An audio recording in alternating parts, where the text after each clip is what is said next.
il est Dieu.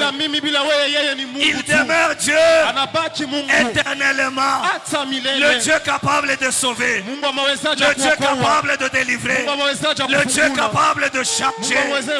Il dit je suis l'éternel Dieu. Pour dire que je n'ai pas de fin. Je n'ai pas de commencement. Je suis l'éternel Dieu qui t'a fait sortir de la maison de servitude. Je viens te dire ce soir, il est le seul Dieu capable de sauver, capable de te délivrer, capable de combattre en ta faveur, capable de te donner la victoire. Il ne change pas. Il est le même hier, aujourd'hui, éternellement. Ce qu'il a fait à Israël, il le fait aussi avec toi. Il va te délivrer comme il a délivré Israël de la main des Égyptiens. Il va te délivrer dans les mains des sorciers, dans les mains de tes ennemis, parce qu'il ne change pas. J'aimerais que là où tu es, tu commences à l'adorer. Dis-lui que tu es ma force, tu es mon tour, tu es ma délivrance, tu es mon rocher, tu es mon refuge, le Dieu en qui je me confie. Hosanna, Hosanna, Hosanna. Il est digne. Il est digne. Il est digne. Il est digne. Alléluia. Alléluia. Zaprat. Yabosh Atata. Jésus. Hosanna. Zeyabus. Zeyagira Sitapria. Osa. Osa. Jésus, Jésus, Jésus. Ay, glorious. Jésus. Jésus. Jésus. Nous sommes là, Dieu, pour t'adorer. Nous t'adorons. Toi le roi des rois, toi le Seigneur de seigneurs, toi le puissant de puissants, toi le Dieu glorieux, le Dieu incomparable, le Dieu admirable, le conseiller de conseillers, celui qu'on appelle l'Éternel, qui n'a ni commencement ni fin. Il est Dieu éternellement, il est demain. Abraza tata Ziamaya Gosa Irababosha. Alléluia. Zambia Ayagura Satatate Zibria Sobrata. Alléluia. Zozamia. Zabritata. Ebria Sobra. Alléluia. Zananano Sate.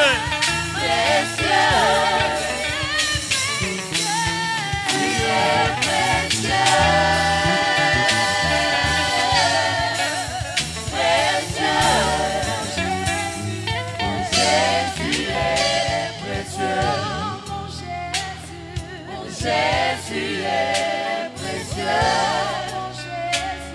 Mon Jésus est précieux. Mon Jésus est précieux. Zabralas, Zabralas, Rabrita. My God, my surprise. Zabralas Sita. Zobrayas, Zobriasat, Zobriages, Zobraliti Keramaya Shota, Zabrazatate, Ozabashi de Rebrosa, Jésus, Jésus. Jésus. My grace. Sophia, Sophia. My grâce. Merci Jésus. Yahweh Dieu. Yahweh Chat. Sabrosa.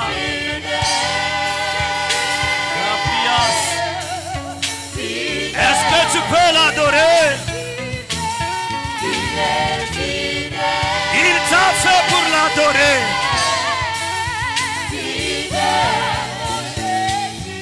Alléluia. Jésus est fidèle. Jésus est fidèle. Jésus est fidèle. Il est présent.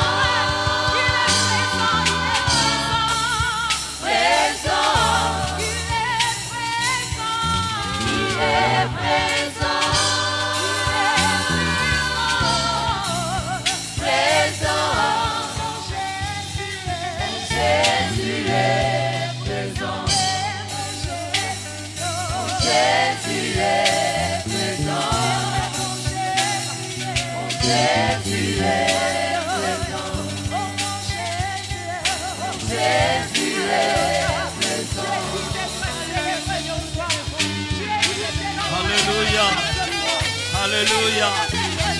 Alléluia. Jésus,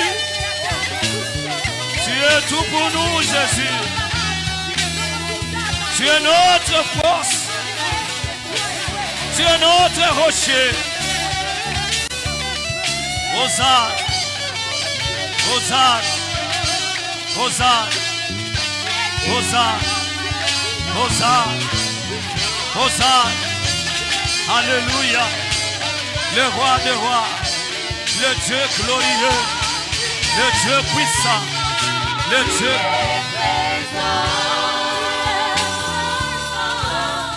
Hosanna.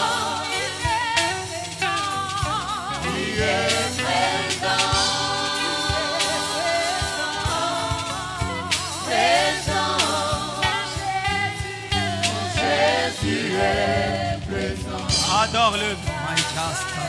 Jésus est présent. Jésus est présent. Jésus est présent.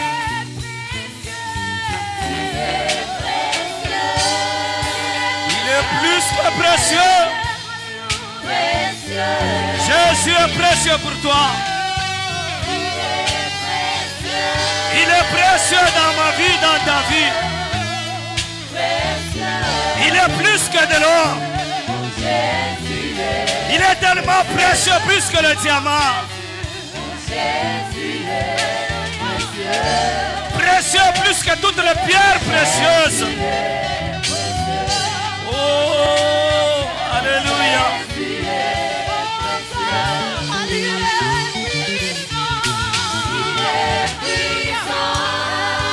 Sa puissance n'a pas de fin. Zabrasa, Zabrasa. Hosanna. Grabria. Grabria. Grabria. Jésus est puissant. Jésus. Jésus est puissant. Est-ce que tu peux acclamer Jésus? Tunaweza kuchapia Yesu. Acclame-le. Umuchapia mikono. C'est Dieu précieux. Mungu Il est tellement précieux. Anakole Mungu asipolinganisha. Il est tellement précieux. Anakuya Mungu mzuri. Il est précieux plus que toutes les pierres précieuses. Anakuwa bei kushindia mabei yote. Oh, il est plus que l'or. Anashindia zahabu. Il est plus que l'argent. Anashindia pesa. Il est plus que le coltan. Anashindia Il est plus que le diamant. Anashindia Il limasi. est précieux. Anakuwa wa bei. Il faut le garder. plus que la manière dont tu gardes le haut de l'argent.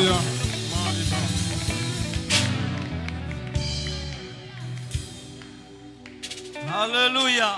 Amen. Tellement il est précieux. Anakuya wa bei kabisa. Il faut le garder plus que l'or que tu as dans ta maison. Inabidi kumchunga kushindia dhahabu ile Il est tellement précieux. Anakuwa wa bei kabisa. Il faut le garder plus que le diamant que tu portes dans ton cou. Inabidi kumchunga kushindia limasu unakuya nayo. Il est tellement précieux. Anakuwa wa bei kabisa. Parce que c'est lui qui a créé toutes les pierres précieuses. Ni aliumba mawe yote ya bei. Alléluia. Amen. Il est tellement puissant. Anakuwa uwezo kabisa.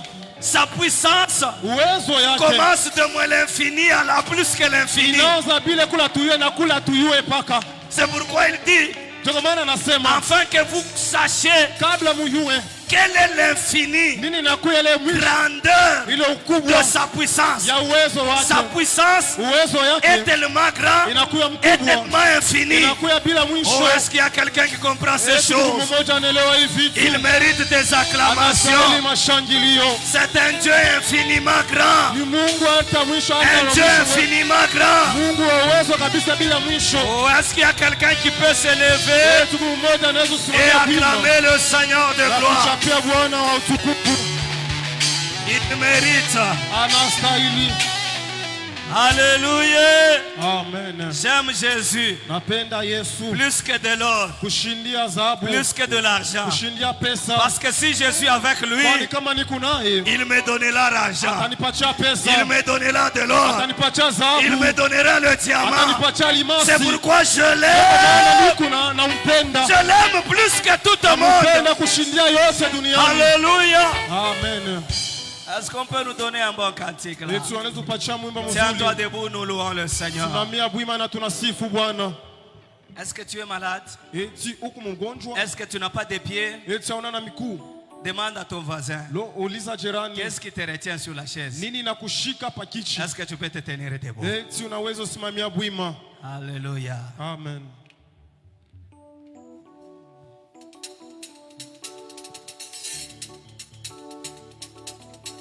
Est-ce que nous usimama kutupikia kwa Mungu wako bikelekele bikelekele? Kembo kuna na lola, kembo kuna na lola, pa angelu bako yebela ngolo, kembo kembo haleluya. Leda mamoko, leda mamoko, ay ay ay ay ay ay.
Kosopela yo na makolo kembongo ya naye kembo kuna na lola ay ay ay kembo kuna na lola maaselu bako yembela kolo kembo kembo haleluya kembongo ya naye kembo kuna na lola ay ay ay kembo kuna na lola maaselu bako yembela kolo kembo haleluya. Loué loué loué. Loué loué loué. Loué loué loué. Ay ay ay ay ay ay.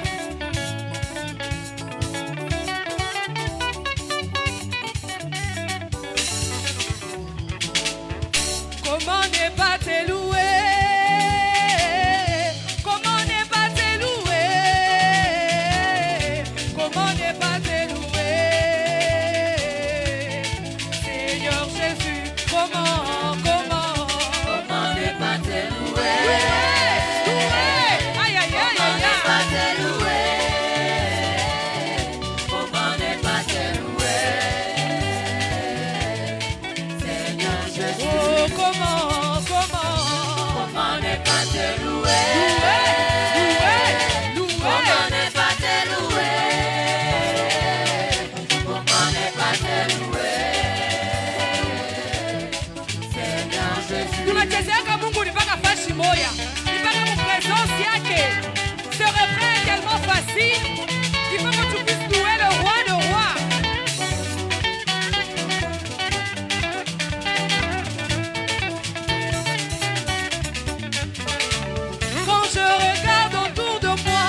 Tiens dans la vie.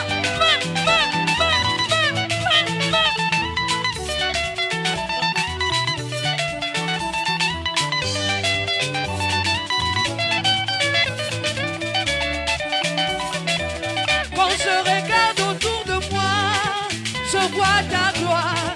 Seigneur Jésus, je t'ai béni. Comment ne pas te louer? Seigneur Jésus, hey!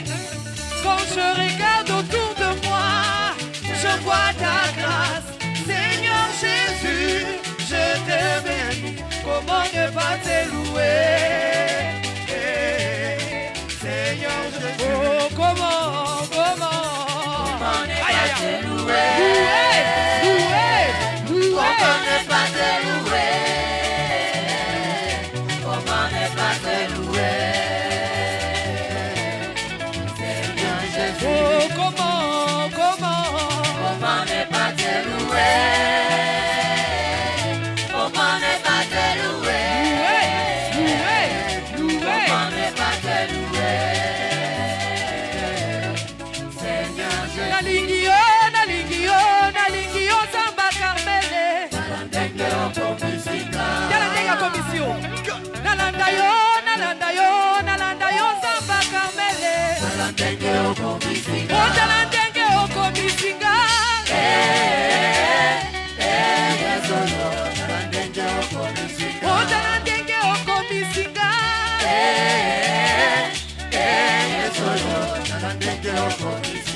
Nanda lokolo.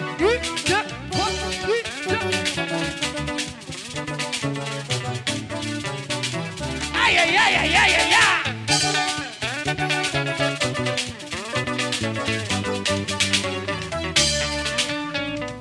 Nalingi yo Nzambe ya nzinga. Naluka yo Nzamba Carmele. Aïe aïe aïe. Nalinga yo Nzambe ya nzinga. Tala ndenge okomisinga. Aïe aïe aïe. Tala ndenge okomisinga. Aïe aïe aïe. Chakua leo. Aïe aïe aïe. Chakua pale wingani na pumbuzi. Encore une fois. Chakua leo. Wewe dada. Wewe mama. Leo.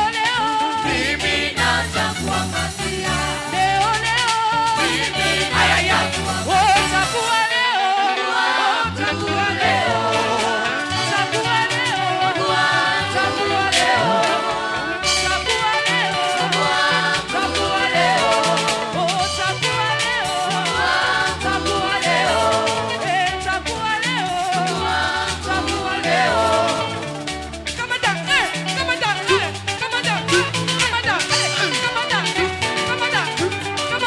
Aïe aïe aïe. Obina kawapi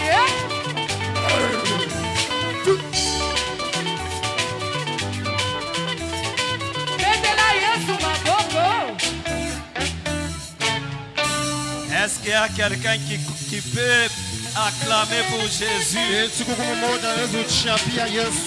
Alléluia. Amen. Le Seigneur, que Dieu te bénisse. Mungu akubariki. Parce que tu as bien chanté. Kwani unaimba mzuri. Tu as bien dansé. Na unacheza pia mzuri. Si tu as dansé pour le Seigneur. Kama ulichezea Bwana. Et que tu as chanté pour lui. Na ulimwimbia. Sois béni au nom de Jésus. Mujina la Yesu. Merci orchestre. Asante orchestre. Est-ce que nous pouvons les encourager pendant qu'ils regardent leur Eti place? tunaweza kuwatilia udari wakati wanarudi mafasi yao.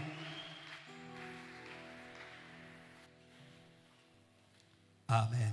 Amen. Nous allons recommander ce temps de l'écoute de la parole entre les mains de Dieu. Tutachelewa wakati ya neno mikono ya Mungu. Tu vas dire à Dieu de te parler. Utasema na Mungu nisungumuzie. Dis à Dieu, parle-moi. Sema na Mungu nisungumuzie. Car j'ai besoin de t'écouter. Kwani nahitajia kukusikia. Et que cette parole kusema hii neno puisse transformer ma vie. ipate badilisha maishani Cette yangu. parole Hii neno puisse me fortifier. ipate kunitia nguvu. Cette parole Hii neno puisse me donner la sagesse. ipate kunipatia hata Est-ce que hekima. je peux prier au nom de Jésus? Eti tunaweza kuomba mjina la Yesu. Recommande ces instants entre les mains du Seigneur. Achilie hii wakati mikono ya Bwana. Que lui seul te parle. Yeye peke tu akusungumuzie. Alléluia. Merci Saint-Esprit. Asante Roho Mtakatifu. Merci Jésus. Asante Yesu. Merci oh Dieu.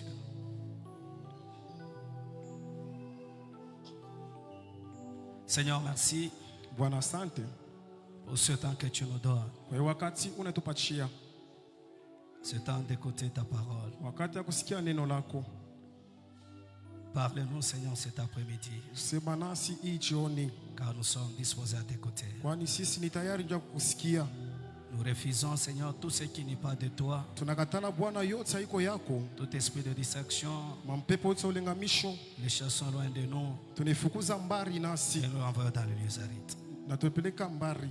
Parle-nous, Tusungumuzie, nous sommes disposés pour toi. kwani tunakuwa tayari juu Au yako. nom de Jésus, Jina la Yesu, Amen. amen. Est-ce qu'on peut acclamer le Seigneur? Eti tunaweza ushangilia Bwana. Que Dieu nous bénisse. Mungu atubariki. Disons merci au Dieu de notre Père Tunasema asante kwa Mungu wa baba yetu pour cette opportunité qu'il vient de nous donner encore ce soir, kwa hii bahati anatupewa tena hii jioni, pour que nous puissions partager la pensée de Dieu, la parole de Dieu. juu tupate kugawanya ile na kwa wazo wa Mungu wala neno la Mungu. Nous disons merci à notre Père, Papa Elizenzinga, Tunasema kwa asante kwa baba yetu Elizenzinga pour cette marque de confiance, kwa hii tendo ya shukrani témoigner à notre égard. ile anafanya kwa upande wetu. Et vous qui êtes là, que Dieu vous bénisse. Na mwe mko hapa, Mungu emibariki. Je dis que Dieu te bénisse pour ta présence. Mimi nasema Mungu akubariki njoo wapo wako. Est-ce que tu peux accepter cette bénédiction? Eti unaweza kuichika hii baraka. Amen. Amen. J'aimerais que tu sois concentré là où tu es. Napenda ujipande mali yupo. Nous ne sommes pas aux zoos, Hatuna nafasi ya wanyama, nous ne sommes pas au stade, hatuna nafasi ya kuchezea nous sommes à football, l'école. lakini tunakuwa ni mshule. Et quand on est dans une classe, dans Wakati- un auditoire, Wakati tunakuwa nafasi ya kufundia, on a besoin de notre attention. tunahitaji ile usikilivu mwema. Alléluia. Amen. Que Dieu nous bénisse. Mungu atubariki. Depuis la semaine passée, Tangia wiki ilipita, Papa est en train de nous parler sur les caractéristiques de ceux-là qui réussissent, baba iko natueleza juu ya ile matabia wale wanawezaka, ceux-là qui prospèrent. wale wanastawi. Il nous a parlé du lion, Na tukizungumzia juu ya simba, il nous a donné certaines caractéristiques du lion, alitupatia vionyesho fulani ya simba. il nous a parlé de l'assurance, Alisema juu ya hakikisho, il nous a parlé de la force, alisema ya nguvu, il nous a parlé aussi du bœuf, alisema pia ya huyu mwana ng'ombe, qui est le symbole du travail, na ile nakuya alama ya kazi, symbole de la force, de la vigueur. alama ya nguvu. Il nous a parlé aussi Alisema pia sur l'aigle. pale patai, Et là, on a parlé de grande vision, pale alisema juu ya onyo kubwa, la vision de loin. onyo ya mbari. Et il a terminé Alimaliza avec l'homme, ile nakuwa la mtu, force de l'homme, les caractéristiques de l'homme. ile nakuwa vionesho ya mtu, Et nous étions abondamment bénis. na tulibarikiwa kabisa. Est-ce que quelqu'un a été béni comme moi? Eti mmoja alibarikiwa kama mimi. Amen, amen. Amen. Alors j'aimerais que nous puissions, que je puisse ajouter quelque chose toujours dans cette pensée-là, Napenda kuongeza kitu fulani kupitia paka ile wazo, des caractéristiques. ile nakuwa kionesho wala Eh. matabia. Là nous sommes dans le livre de Ésaïe. Hapa tunakuwa mkitabu wa Isaya. Ésaïe 32. Isaya 32.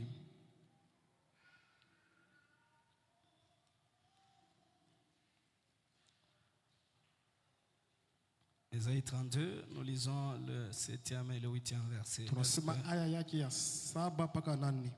Est-ce qu'on peut se tenir debout pour honorer la parole de Dieu? Eti tunaweza simama bwima juu ya kuheshimu neno la Mungu. La Bible dit ceci. Biblia inasema hivi. Les armes du fourbe. Asemele micha furbe. Les armes. Ile inakuwa masira. D'un insensé, on peut dire dans ce sens-là. Tunaweza kusema mwile namuna. Sont pernicieuses.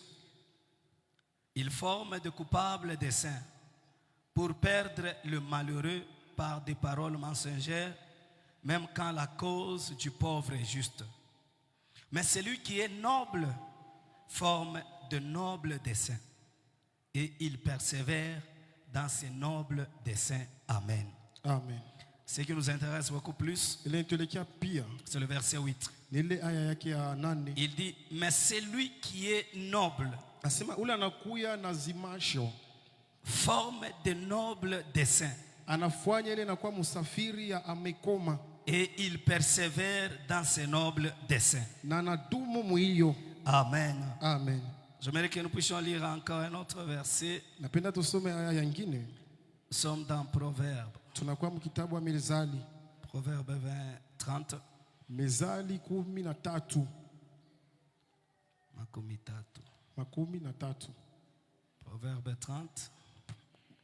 Mezali 13. Nous lisons le 25e verset.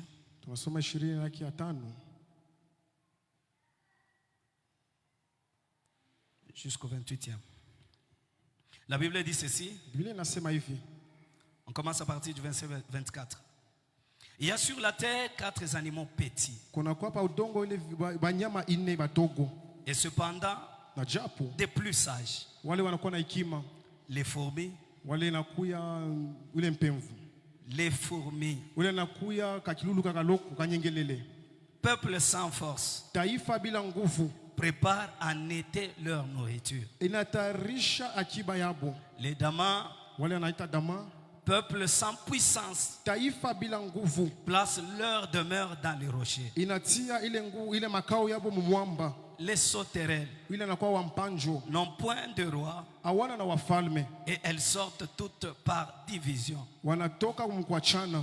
Les lézards saisis avec les mains et se trouvent dans les palais des rois. Amen. Amen. Alléluia. Amen. Sommes en train de parler sur les caractéristiques des hommes qui réussissent dans leurs affaires, dans leur travail. Alors nous avons voulu aussi ajouter quelque chose toujours dans la même pensée que notre Père. Si on nous a parlé sur les caractéristiques des lions,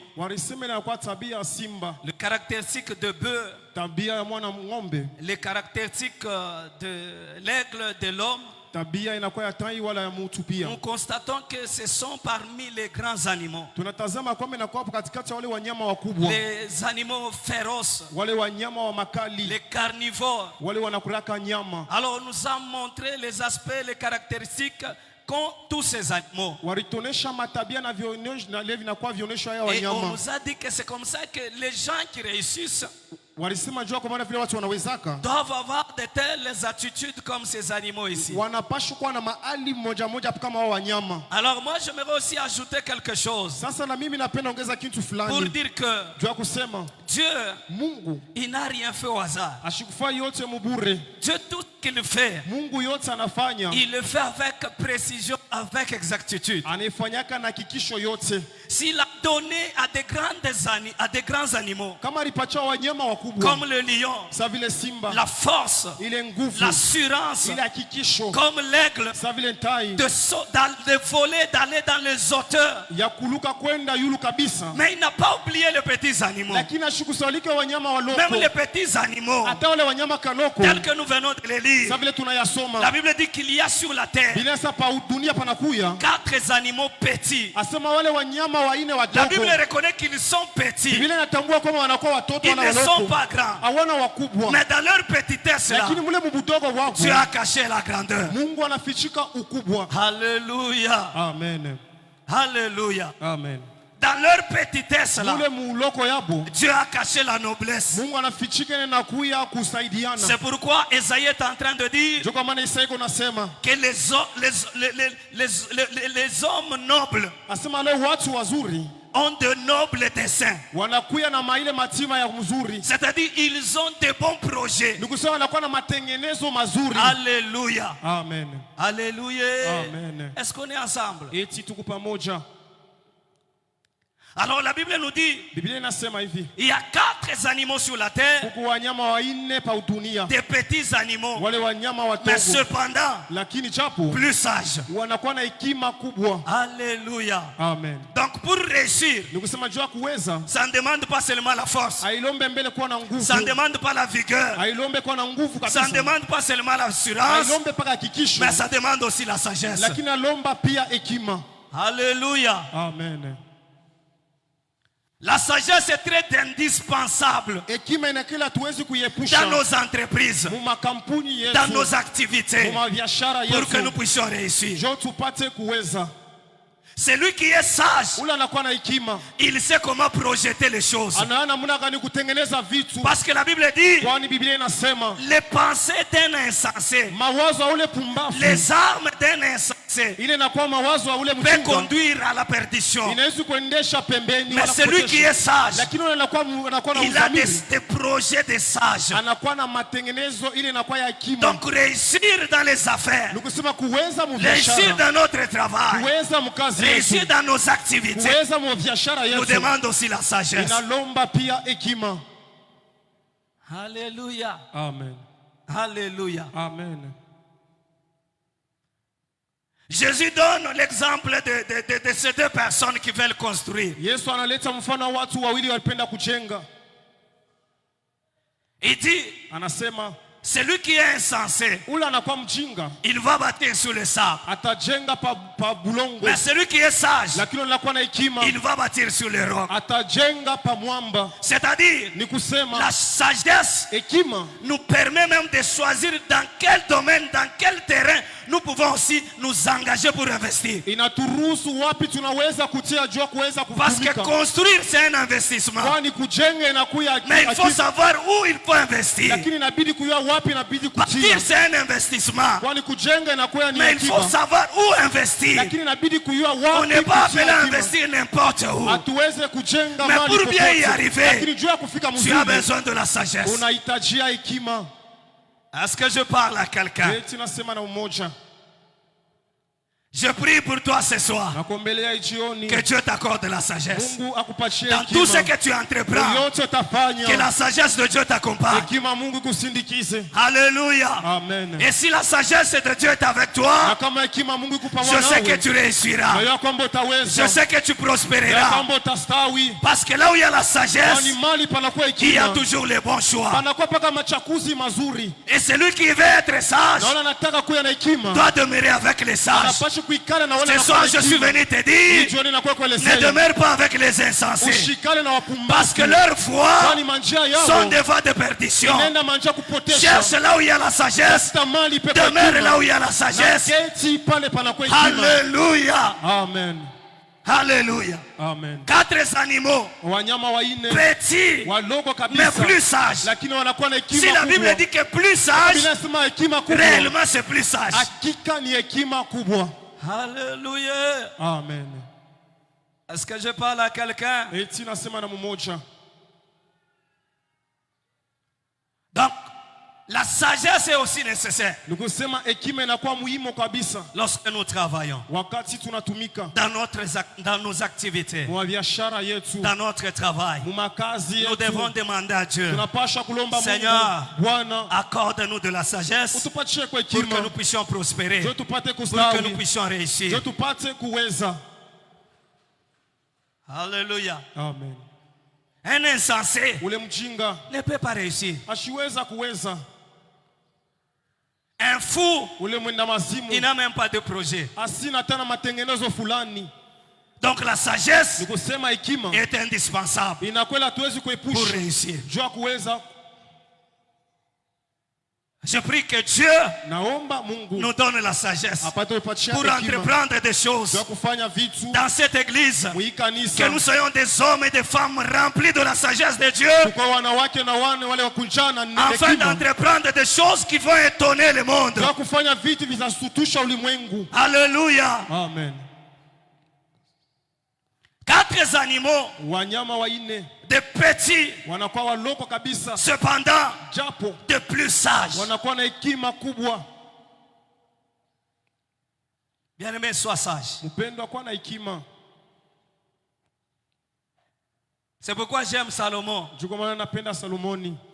Quand Dieu lui a dit, demande-moi tout ce que tu veux. Wakati Mungu alimuelezea kwamba lomba yote unataka, Au moins il avait la révélation. lakini alikuya na ufunuo. Alléluia. Amen. Il dit, ne me donne pas la richesse, ne me donne pas la gloire. Asema usinipatie utajiri wala Mais utukufu, donne-moi seulement l'intelligence, donne-moi la sagesse. lakini unipatie tu akili na hekima.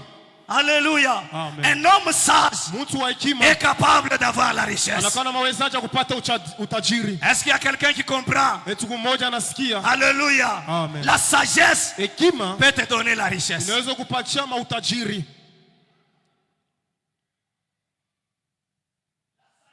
Hekima Peut t'amener à la grandeur. inaweza kupeleka kule kukubwa. La sagesse Hekima peut t'amener à l'élévation. inaweza kupeleka kule kumanyanyulio. C'est pourquoi toi et moi aussi, Juko maana wewe nami nous avons besoin de la sagesse. tunahitajia Que hekima. Dieu nous donne la sagesse. Mungu atupatie hekima. Lorsque Salomon a demandé à Dieu la sagesse, Wakati Salomon alomba hekima, Dieu lui dit, Mungu parce que anamwelezea tu n'as pas demandé la vengeance de tes ennemis, akulombe ilisasi parce kwa que tu watu, n'as pas demandé la mort de tes sababu ennemis, akulombe lufu ya mais à watu, cause de la sagesse, de l'intelligence que tu as demandé, lakini jua hekima na akili je unaweza vais te kulomba. donner l'argent, Takupatia je vais te pesa, donner la richesse, takupatia je vais te utajiri, donner la gloire, takupatia utukufu, je vais te donner la grandeur, takupatia pia je vais te ukubwa, donner la victoire sur tes takupatia ennemis. ushindi Je kwa prie watu ce yako. soir Naomba que Dieu magharibi, t'accorde la sagesse Mungu akupatie et que hekima, cette sagesse na ile hekima t'accorde la victoire, ikupatie que ushindi, cette sagesse ile hekima t'accorde la richesse, ikupatie que cette matajiri, sagesse ile hekima t'accorde l'élévation, ikupatie que manyanyuliwa, cette sagesse ile hekima t'accorde la grandeur. ikupatie ukubwa. Alléluia. Amen. Alléluia. Amen. Sois sage. Kuya na hekima, Cherche la sagesse. tafuta Poursuis la hekima, sagesse. fukuzia hekima, Parce que la sagesse même, Kwa par hekima- excellence, hekima inapeleka kubora. la sagesse par excellence, Hekima ile ya ubora c'est Dieu lui-même. inakuya ni Mungu ye moya,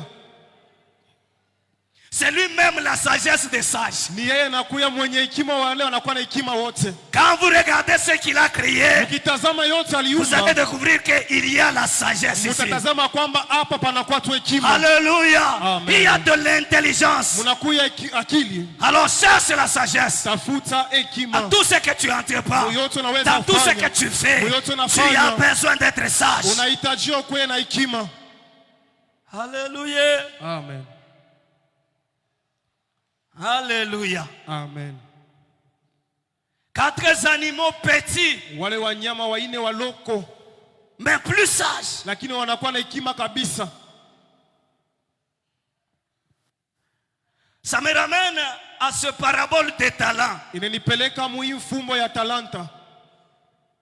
Papa nous a parlé des grands animaux. Baba alisema wanyama Mais wakubwa, même je viens de te parler des petits animaux. lakini mimi nakuzungumzia wanyama Mais quand vous waloko. regardez la parabole des talents, Mukitazama ile mfumo wa on dit talanta, qu'à chacun, wanasema kila on a mmoja donné selon ses capacités. alimpatia kufuatana na mawezaji yake. Alléluia. Amen. C'est pour dire à chacun, Kusema kila Dieu mmoja donne toujours quelque chose. Mungu anapelekaka kitu Selon ses fulani, capacités, kufuatana na selon sa mawezaji, nature. kufuatana na umbo Là où wake, tu es, mali upo, il y a quelque chose que Dieu a déjà mis en toi. Mungu ashotea Selon ndani ce yako. que tu es là. Kufuatana na kile huko. Oh, quelqu'un ne comprend pas. Mmoja shinyelewe.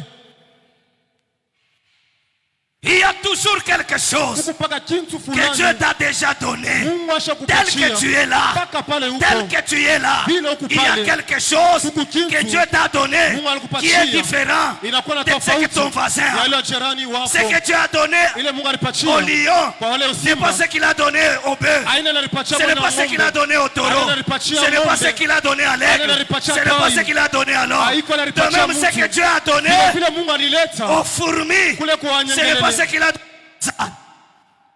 Il y a toujours quelque chose que Dieu nous donne. Kuna kwa paka kintu fulani kile Mungu anatupachiaka. C'est pourquoi je t'interdis ce soir Kwa maana nakataria jioni de te déconsidérer. kuweza ushijipatie faida. Ujipatie bei wewe mwenyewe. Donne-toi la valeur Oh, toi-même. mimi nakwambia se Mungu Je ashikukotole. dis Dieu n'a pas aller à côté. Anakutuma mudunia huu mashikukotole. Il t'a envoyé dans ce monde, il n'a pas allé à côté. Anayua kila aliweka Il ndani sait yako. pourquoi et ce qu'il a mis en toi. Anayua sema na kila aliweka ndani Il yako. sait que ce qu'il a mis en Na wewe toi. unaweza kuweza. Toi aussi tu peux réussir. Na wewe Toi unaweza kuendelea. aussi tu peux prospérer. Na wewe Toi unaweza kufanya binene. aussi tu peux faire les Ndio maana exploits. usijibeule. Voilà pourquoi ne te néglige pas. Hallelujah. Amen. Usijibeule. Ne te néglige pas. Mambo ni uvumbule. Le problème c'est de Ya découvrir, kusema niko mdogo. de dire que je suis Mais petit. mdogo bwangu. Mais dans ma petitesse, Mungu alishafuchika nini? Dieu a déjà caché Mungu quoi? alishanipa nini? Dieu m'a déjà accordé Kama quoi? unavumbula Si tu découvrais, utaweza. tu vas aussi réussir. Hallelujah. Amen. Hallelujah. Amen. Il dit 4 petits animaux, Anasema wanyama wadogo cependant plus sages. japo wanakuwa na hekima ya mingi kabisa. Alors le premier, Ule wa kwanza il dit les fourmis. anasema kanyengelele. Et quelle est la caractéristique des fourmis? Na nini inaonyesha kanyengelele? Mais il appelle les fourmis le peuple. Anaita ile inakuwa kanyengelele taifa. Est-ce que les fourmis sont un peuple? Eti kanyengelele inakuwa taifa. Alléluia. Amen.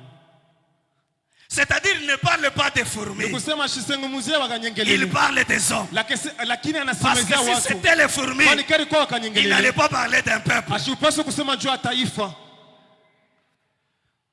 Alléluia. Amen. Il dit les fourmis, Anasema wa kanyengelele. peuple sans force, Taifa bila nguvu. me prépare Lakini inatayarisha en été leur nourriture. mule akiba mali ya kutia.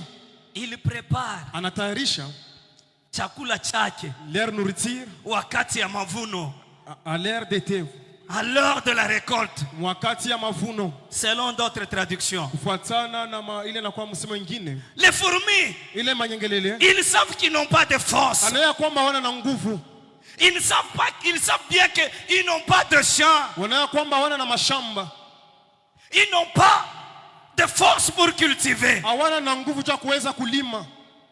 Alléluia. Amen. Mais cependant, Lakini japo ils savent préparer. wanayua Un kutayarisha autre élément ile ingine kitu pour réussir, juu ya c'est kuweza, la préparation. inapashwa matayarisho. Quelqu'un a dit, Mmoja alisema si la préparation kama matayarisho rencontre l'opportunité, inapata il bahati, y a l'explosion. kuna kuya ile Tu inakuwa dois te mashara. préparer. Unapashwa La utayarisha. réussite, Kuweza, le succès, kavumu, la prospérité kustawi, demande aussi la préparation. inalomba pia matayarisho. Alléluia. Amen. Tu dois te préparer. Unapashwa kujitayarisha. C'est pas quelque chose, mais viens en regardant ici. Kitu moja kinafika Même entrer dans le mariage, Atenja il mundoa. faut se préparer. Inabidi kujitayarisha.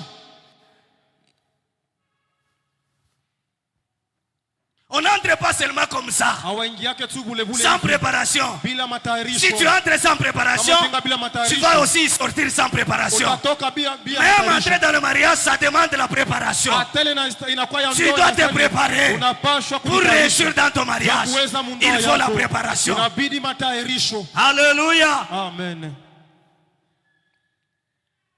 Est-ce que je parle à quelqu'un? Eti nasema na mmoja. Est-ce qu'on est ensemble? Eti tuko pamoja. Il prépare. Anatayarisha. Bien aimé, préparation est tellement indispensable. Mpendwa, matayarisho iko ile hatuwezi uitia Je pembeni. dis à quelqu'un Nasema na mmoja. que les études, Nikusema masomo ce n'est pas seulement l'université, haiko tu ile chuo ya yuro. c'est la préparation. Lakini matayarisho Si tu vas loin, kama unaona tu mbali, peux aller loin, unaweza kwenda tu veux mbali. réussir. Unapenda kuweza. La préparation, c'est chaque jour. Matayarisho ni kila siku. Il y a l'informatique. Kuna kwa ile Tu informatique. ne maîtrises pas l'informatique. Aweza mzuri. Prépare-toi Kujitayarisha. si tu veux devenir grand. Kama unapenda Parce que kuwa mkubwa. demain, Kwani kesho, tu auras un emploi. utakuwa na On va te kazi. demander, Watakuomba. est-ce que tu connais l'informatique? Eti unajua Mais si tu mzuri. ne t'es pas préparé, Lakini kama tu vas rater la grandeur. utapusa. Prépare-toi aujourd'hui. Kujitayarisha Parce que leo. demain, Kwani il y a un kesho boulot qui t'attend. Kuku kazi Là, ya on va kuchunga. t'exiger Kule watakukazisha. l'informatique. ile nakuya informatique. Il y a encore l'INPP.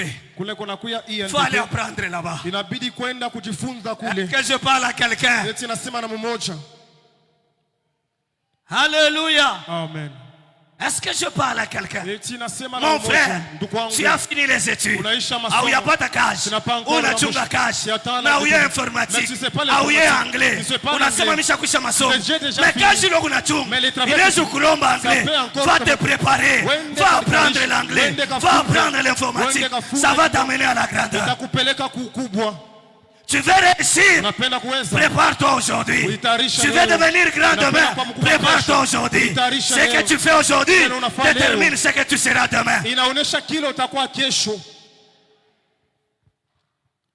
Alléluia. Amen.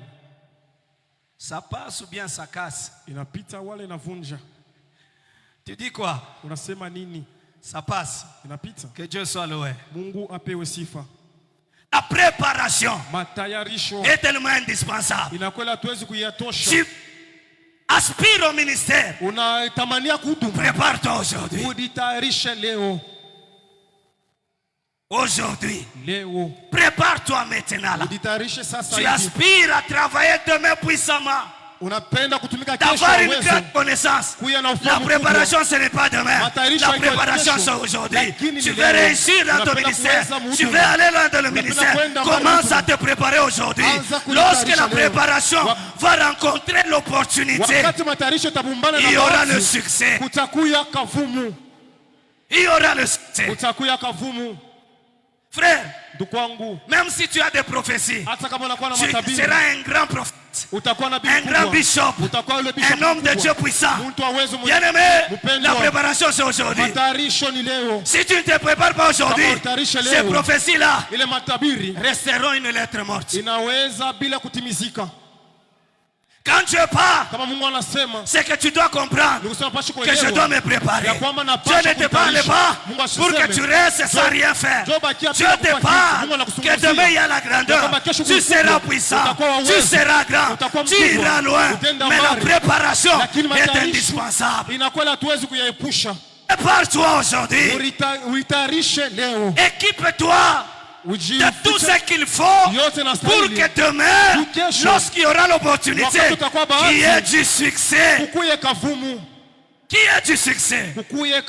Mais la préparation est indispensable. Ça ne commence pas demain, ça commence aujourd'hui.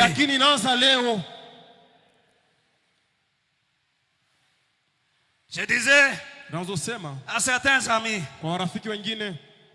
frère, tu as des prophéties. C'est bien. Ne pense pas que si Dieu t'a dit que tu seras un prédicateur, la prophétie va faire de toi directement un grand prédicateur. Tu n'as jamais prêché. Tu vas faire comme ce que papa nous a toujours dit ici. Il dit que celui-là, Jacob. Il a Jacob. Non, ce n'est pas Jacob. L'autre est là. Isaac, Isaac. Non, ce n'est pas Isaac. Prépare-toi aujourd'hui. Est-ce que je parle à quelqu'un? Tu lis la Bible, tu ouvres la Bible. Et tu ne retrouves pas le papier de prédication. Tu commences à demander à l'assemblée. Qui est celui-ci, celui de Genèse? Alors que la grandeur t'attend. Commence aujourd'hui. Prépare-toi aujourd'hui. Je dis prépare-toi aujourd'hui. La préparation est indispensable. La préparation est tellement nécessaire pour réussir, pour prospérer, pour avoir jusqu'ici. Tu dois te préparer. La préparation n'a pas de fin. Apprendre, c'est jusque dans notre vieillesse. N'arrête pas d'apprendre. Tu as l'opportunité d'apprendre quelque chose, de suivre une formation. Fais-le, parce que tu ne sais pas ce qui t'attend demain. Tu ne sais pas ce qui t'attend demain. Alors prépare-toi aujourd'hui. Tu veux aller loin. Tu veux devenir grand. Tu veux être élevé. Prépare-toi maintenant.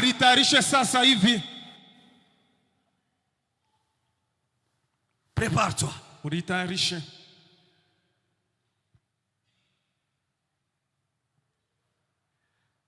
Tu aspires à de grandes choses. Unatamania vitu vikubwa. Prépare-toi. Ujitayarishe. Les fourmis, Wale wanyengelele. peuple sans force, Taifa bila nguvu. mais elles savent préparer les choses. Lakini inayua la kuile na kwa kutayarisha vitu. Elles savent prévenir ou devancer le temps. Wanayua kutangulia inakuwa wakati. La prévision, la préparation. Ile inakuwa hatima wale inakuwa matayarisho. Est-ce que je parle à quelqu'un? Eti nasema na mmoja. Commence à te préparer. Anza kujitayarisha.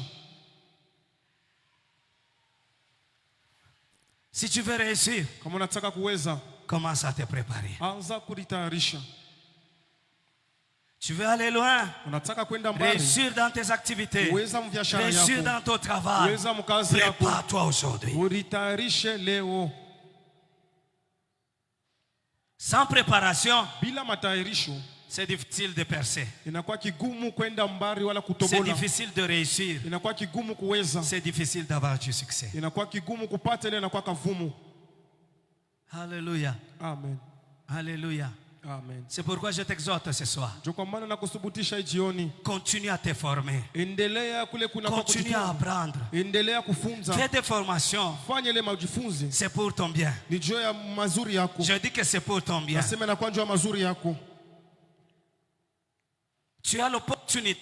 Unakuwa na Tu as bahati. le moyen Unakuwa na de faire quelque chose. na kufanya kitu fulani. Fais-le. Parce que demain, Kwani ça kesho peut t'amener à l'élévation. inaweza kupeleka kumanyanuliwo. Prépare-toi aujourd'hui Ujitayarishe leo. pour le succès de demain. Jua kavumu ya kesho. Prépare-toi aujourd'hui Ujitayarishe leo. pour la gloire de demain. Jua utukufu ya Commence kesho. par la préparation. Anzia kumatayarisho. Ne dis pas que je ne suis rien, que Usiseme je ne niko peux rien. siweze. Tu apparais sans force, Unaonekanika bila nguvu. mais en toi il y a quelque chose. Lakini ndani yako mnakuwa kitu fulani. Alléluia. Amen. Les fourmis, Wale wanyengelele. peuple sans force, Taifa bila nguvu. prépare Lakini en natayarisha. été leur nourriture. Ile mumavuna inakuwa chakula yao.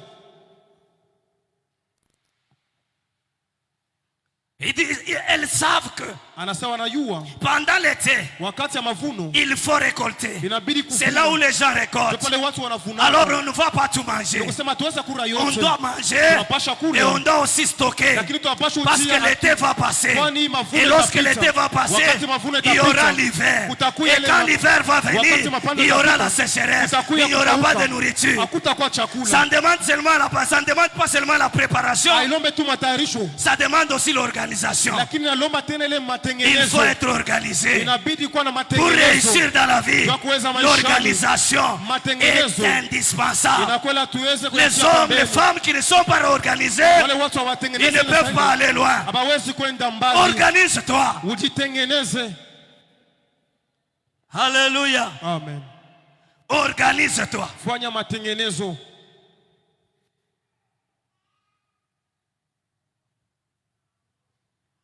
Tu es célibataire. Unakuwa mbalaka. Tu manges dans les frais généraux. Unakula ile nakuya watu wote. On te donne $100. Wanakupatia dola. Tu bouffes tout. Unakula yote. Seulement avec les bitumbula, Par les... le béni autre chose. Mungu akurumie sana. Que Dieu te pardonne. Tu ne sais même pas faire quelque chose là. Huyu atakufa kitu fulani. Zamani pale tunaanza kukomea shetu tulikuwa na masanduku tushakufanya hivi. Auparavant on avait des petites caisses qu'on avait déjà fabriquées. Pale yulu pale ushakupata unakata kantundu paka pale yulu. Juste là-bas tu laisses l'espace. Ndio mule utaanza kutuma bingolongolo unatuma C'est là où on mettait des différentes des pièces d'argent. Unafika mubona na hivi unaenda kufungula ka kesi yako. Au bon année tu ouvres la petite caisse. Unasape.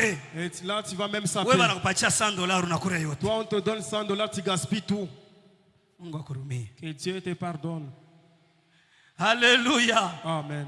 La préparation Matayarisho et l'organisation, na matengenezo ça marche de pair. inatembea pamoja. Tu dois te préparer, Unapaswa tu utayarisha. dois aussi être organisé. Unapaswa pia Ne kujitengeneza. gaspille pas tes forces comme papa l'a toujours dit. Usiponde nguvu yako sababu Ne mama gaspille pas anasemaka. tes ressources. Usiponde na kwa machemu yako. Alléluia. Amen. Organise-toi Ujitengeneze. pour atteindre l'objectif. Jua kufika ile fukuzio. Celui qui n'est pas organisé, Unashifia il ne matengenezo. peut pas atteindre l'objectif. Hasiwezi kufika kufukuzio. Oh, est-ce que je parle à quelqu'un? Eti nasema na mmoja. C'est lui qui n'est pas organisé. Ula shifa Ne matengenezo. peut pas atteindre l'objectif. Hasiwezi kufika Tu as un kufukuzio. objectif à atteindre. Unakuwa na fukuzio Tu as un kufika. but à atteindre. Unakuwa na fukuzio. Sois organisé. Ufanye matengenezo. Tu l'atteindras. Na utayafika. Alléluia. Amen.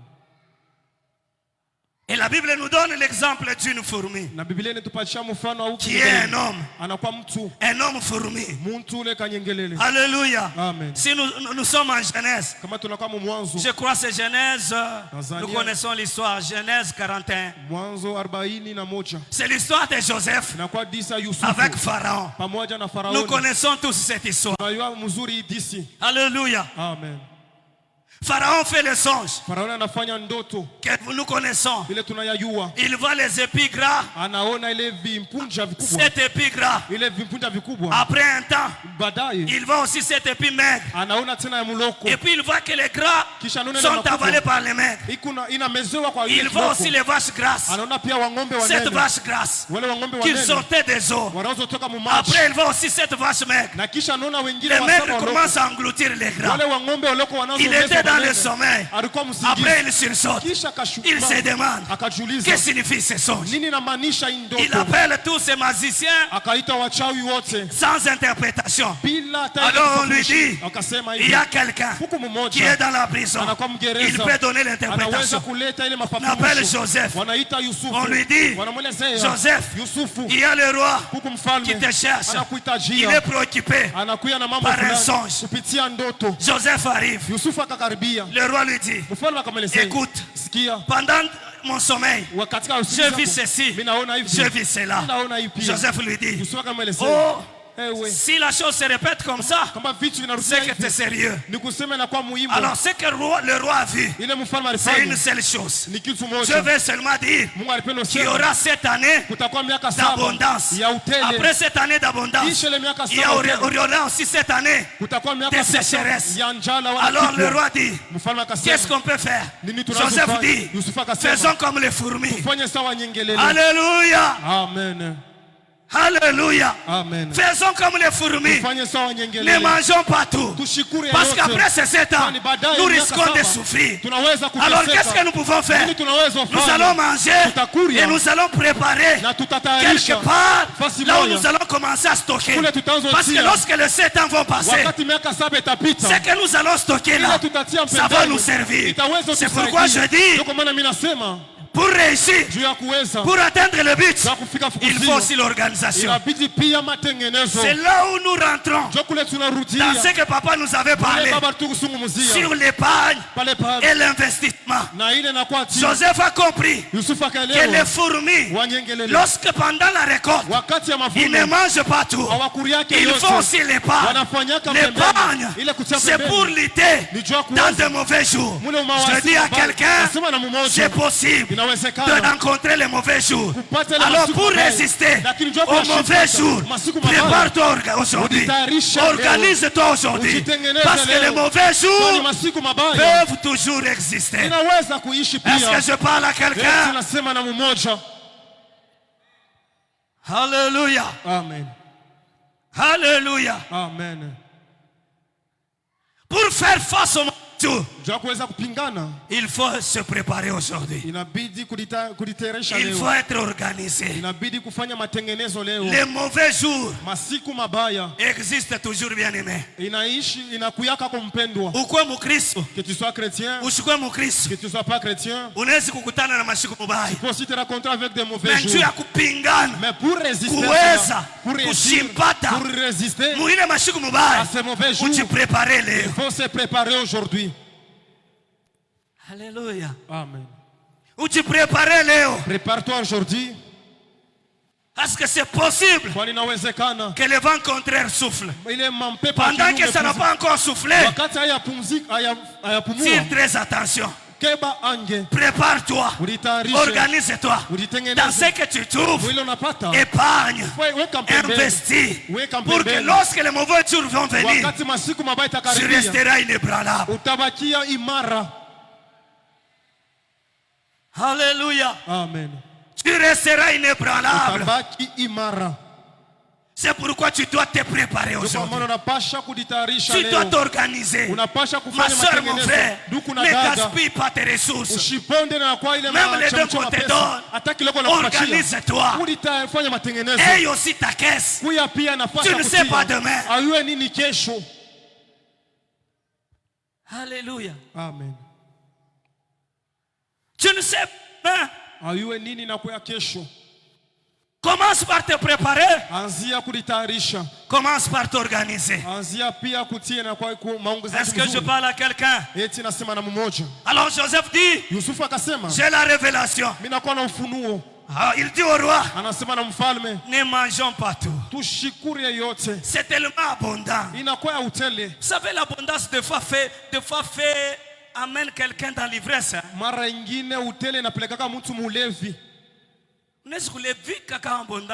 Tu peux être ivrogne quand l'abondance approche. Et tu penses que c'est comme ça que ça sera tous les jours? Non. Il y a des jours où ça peut s'arrêter. Est-ce que je parle à quelqu'un? Si la grande société comme Jekamine peut tomber en faillite, les banques tombent en faillite. Ça alors toi humain, si une banque peut aussi tomber en faillite, si Jekamine peut tomber aussi en faillite, qu'en est-il de toi humain? Si Dieu t'accorde aujourd'hui, sache que ça peut aussi être dit. Qu'est-ce que je peux faire aujourd'hui? Est-ce que je parle à quelqu'un? La banque tombe en faillite. Seulement toi aujourd'hui Dieu t'accorde l'abondance. Si Dieu maintenant en pensant que ça restera éternel, Dieu peut aussi accorder les autres. Il te donne en disant sois sage, prépare-toi, prépare-toi dans ce que je t'accorde. Tu ne sais pas demain, comme tu ne sais pas demain, sois organisé. Ufanye matengenezo. Alléluia. Amen. Alléluia. Amen. Que l'abondance ne t'amène pas à l'ivresse. Surtout ma maman. Beaucoup plus les mamans. Vous allez m'excuser. Vous, si seulement l'abondance venait, vous oubliez même de réchauffer la nourriture que vous avez préparée le même jour. Le matin, vous versez cela à la poubelle. Demain encore tu paies. Tu ne me peux même pas mettre. Comment est-ce que tu peux encore te tourmenter? Mais ce qui est dans le congélateur, si tu ne verses pas ce que tu as versé, ça peut aussi donc faire avancer les jours. Arrêtez de nous faire souffrir. Est-ce que je parle à quelqu'un? Est-ce que je mal parler? J'ai mal parlé. Est-ce que tu peux acclamer pour le Seigneur si je bien parler? Alléluia. Amen. Ushilevike mama. Ne sois pas ivrogne maman. Parce que tu es allé le congélateur est devenu plein en disant que c'est comme ça que ça sera chaque jour. Alléluia. Amen. Même s'il y a la nourriture, si tu conserves cela bien, les jours aussi avancent. Ce que tu pouvais encore faire donner comme demain, même le lendemain ou encore un autre jour. Tu ne sais pas ce qu'un jour peut enfanter. Alors le $20 que tu devais dépenser aujourd'hui parce que tu as fait fermenter la nourriture peut t'aider demain parce que tu ne sais pas ce qui peut survenir demain.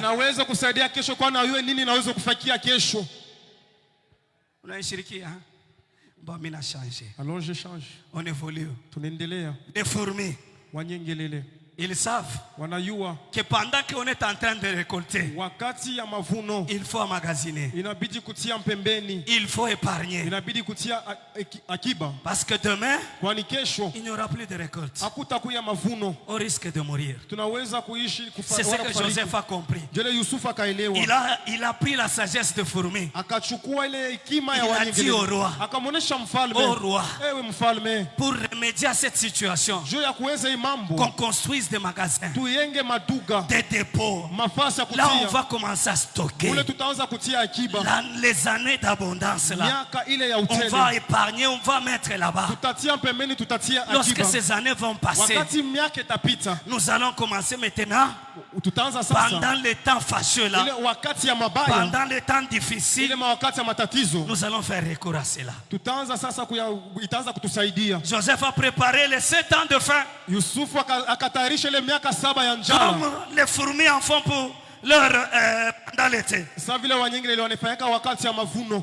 Alléluia. Amen. Alléluia. Amen. Savez si vous savez faire ça, Mnaweka tunaweza kuyafanya hiyo. pendant les temps difficiles, Hata wakati ya matatizo, les autres peuvent pleurer, wengine wanaweza lia, les autres peuvent se lamenter. wengine wanaweza kunona Mais nona. parce que tu étais Lakini sage, kwani ulikuwa na parce que hekima, tu étais préparé, kwani ulitayarisha, parce que tu étais organisé, kwani ulikuwa mwenye tu kujitambua ne vas pas vizuri, pleurer comme les autres. hautalia sawa wengine. Ça ne demande pas le fétiche, Hailombe dawa, ça hapana. demande la sagesse, Inalomba tu ni ça hekima. demande la préparation, Inalomba ça matayarisho. demande l'organisation. Inalomba pia matengenezo.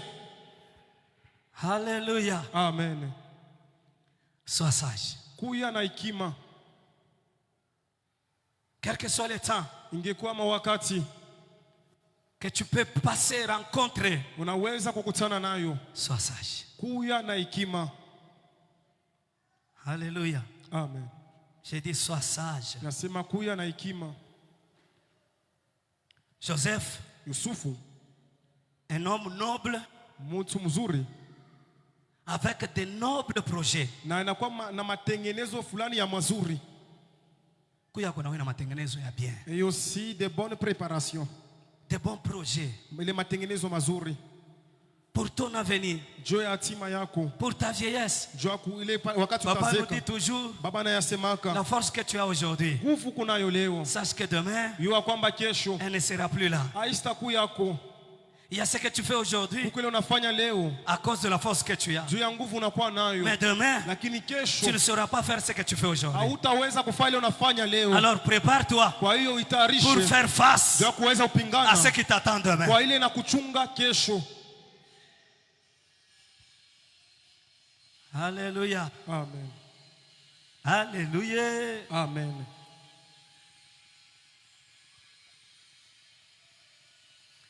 Il dit, Anasema les fourmis peuple sans force wanyengele ile taifa bila nguvu préparent en été leur nourriture. inatayarisha wakati ya mavuno chakula yao.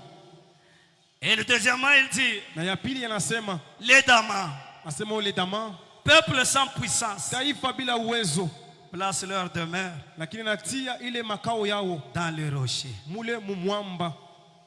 Alléluia. Amen. Alléluia. Amen.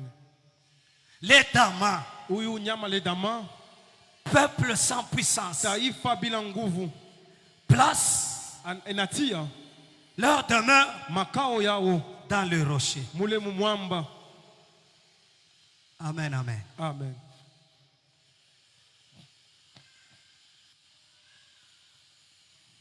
Ils reconnaissent qu'ils sont sans force. Wanatambua kwamba wana na nguvu, Ils sont sans puissance. wanakuya bila uwezo. On peut les piétiner, les tuer, les capturer avec facilité. Wanaweza kuwakanyanga, kuwabamba na kiepesi yote. Mais ils se disent, Lakini inasema pour notre sécurité, juu ya ukingo yetu, pour notre paix, juu ya salama pour yetu, notre protection, juu ya ukingo, nous devons savoir où placer notre demeure. tunapasha kujua wapi kutia makao yetu. Alléluia. Amen.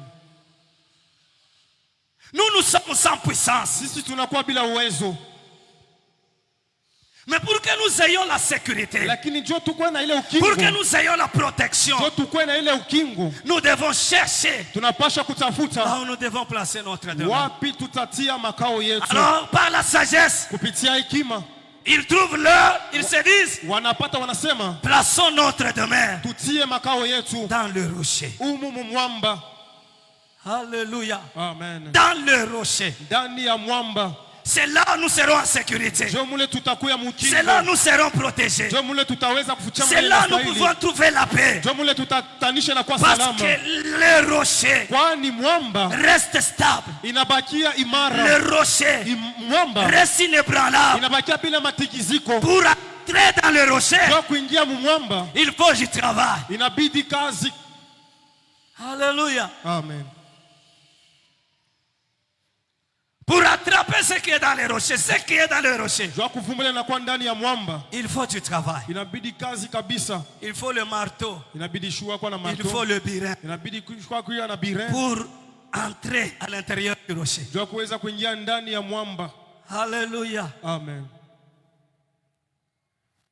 Or le rocher pour nous, c'est Christ. C'est lui le rocher des âges. Alléluia. Amen. Et la Bible dit, si je le prends pour appui, je n'ai pas hâte de fuir. J'aimerais dire à quelqu'un, tout ce que tu entreprends, toutes tes activités, j'aimerais que tu places tout dans le rocher. Alléluia. Amen. Prends tout ce qui est à toi. Cache-le dans le rocher. Le rocher qui est Christ. Sois là-bas. Fais la demeure de tout. De tout ce qui est à toi. Dans le rocher qui est Jésus-Christ. En Jésus, nous sommes sécurisés. En Jésus, nous avons la protection. En Jésus, nous avons la paix. Avec Jésus, nous pouvons prospérer. Nous pouvons atteindre l'objectif. Nous pouvons avoir du succès. Je dis à quelqu'un, tout ce que tu entreprends, tout ce que tu fais comme activité, fais-le tout en étant dans le rocher. Oh, est-ce qu'il y a quelqu'un qui comprend? Quand tu es là, les rochers, même quand les sorciers viendront, même quand les destructeurs viendront, toi tu es dans le rocher qui est Jésus-Christ. Il ne te fera rien. Oh, quelqu'un ne comprend pas. Alléluia. Amen. Mets toute ta force, pas dans ce que tu fais, mais mets ta force, mets ta confiance dans le rocher. Même si tu réussis, n'oublie pas le rocher. Même si tu prospères, n'oublie pas le rocher. Est-ce que je parle à quelqu'un? Je parle à quelqu'un. Peuple sans puissance, mais trouve place leur demeure dans le rocher. Dadanduku, mon frère, ma soeur, unapenda kuweza, tu veux réussir, weza na Yesu Kristo. réussir avec Jésus. Unapenda kwenda mbali, tu veux aller loin, bakia reste ndani ya Yesu. En Jésus. En Jésus, il y a la sécurité. Je dis en Jésus, il y a la sécurité.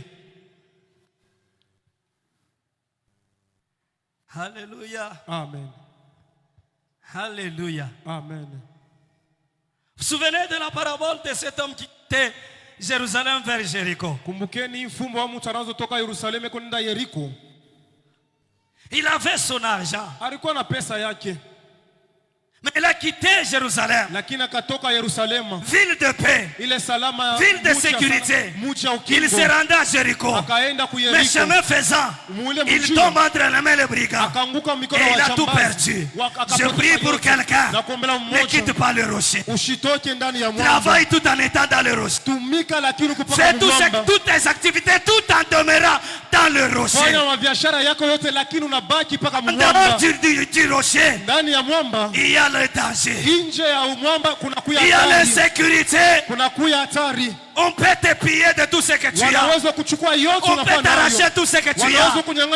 Alors demeure dans le rocher pour ta sécurité et la sécurité de ton travail et la sécurité de ton argent, la sécurité de ta richesse. Demeure dans le rocher. Alléluia. Amen. Alléluia. Amen. Qu'est-ce que David nous dit? Nini Daudi anatuelezea. Psaume. Zaburi. Je vais terminer. Nataka kumaliza. Alléluia. Amen. Psaume 18. Zaburi 18.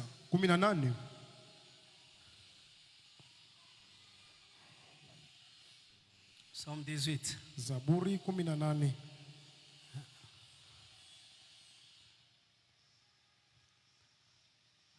Commence le verset 2. Tunaanzia hapa aya yake ya pili jusqu'au 3e. mpaka kwa ya 3. Écoute ce que David dit. Sikie Daudi anasema. Il dit, je t'aime, ô Éternel, ma force. Minapotesha nguvu yangu wa milele. Éternel, mon rocher. Wa milele inakuwa ma forteresse. Ile inakuwa kingo yangu. Mon libérateur. Ula kunifungula. Mon Dieu. Mungu wangu. Mon rocher. Mwamba yangu. Où je trouve mon abri. Kule minatanisha. Mon bouclier. Ule inakuwa la force qui me sauve. Ile ni ma haute retraite. Ile inakuwa mali ya kuikala ya juu. Alléluia. Amen. David, malgré sa force, ingekuwa nguvu yake, malgré ce qu'il était, ingekuwa kila alikuja, il ne s'appuyait pas sur sa force, il ne s'appuyait pas sur ses vaillants soldats. Il dit, l'Éternel est mon rocher. Alléluia. Amen. Il dit, l'Éternel est mon rocher. Les damans, peuple sans puissance, trouve place leur demeure dans le rocher. David aussi a compris la sagesse de Damas. Il savait que je suis fort, j'ai des vaillants, je peux, mais ma vraie force, ma sécurité, ma protection, ma forteresse, ma haute retraite, c'est mon roi, c'est Jésus, c'est Dieu, c'est lui qui est ma force. Alléluia. Amen. Notre force n'est pas dans notre argent. Notre force, c'est dans le rocher. Notre sécurité, c'est dans le rocher. Travaille tout en étant dans le rocher. Alléluia. Amen. Il dit, il est ma force. Il est mon bouclier. Il est ma forteresse.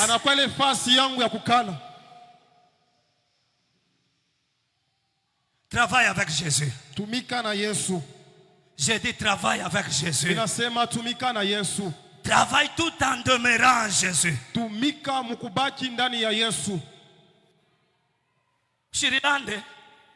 Papa nous dit que la bénédiction approche. Ne sois pas béni, tu fuis Jésus. En dehors de Jésus, il n'y a plus la protection. Ne fuis pas l'église. N'abandonne pas Dieu. Parce que tu sembles prospérer. Je suis venu t'interpeller ce soir. En dehors de Jésus, il n'y a pas de paix, pas de sécurité, pas de protection. Jésus seul est le vrai rocher en qui nous trouvons notre sécurité. La sécurité de nos familles, la sécurité de notre travail, la sécurité de notre richesse, la sécurité de notre bénédiction, c'est en Jésus.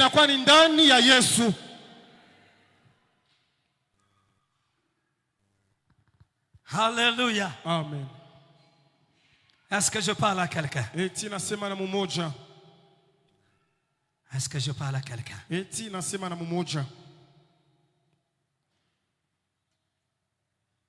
C'est pourquoi elle dit, qu'as-tu que tu n'aies reçu de Dieu? Lorsque tu mangeras, lorsque tu te rassasieras, lorsque tu bâtiras des maisons, lorsque tu y demeureras, ne te tape pas la poitrine pour dire que c'est ma force qui m'a donné ces choses. Notre secret, c'est le rocher. Alléluia. Amen.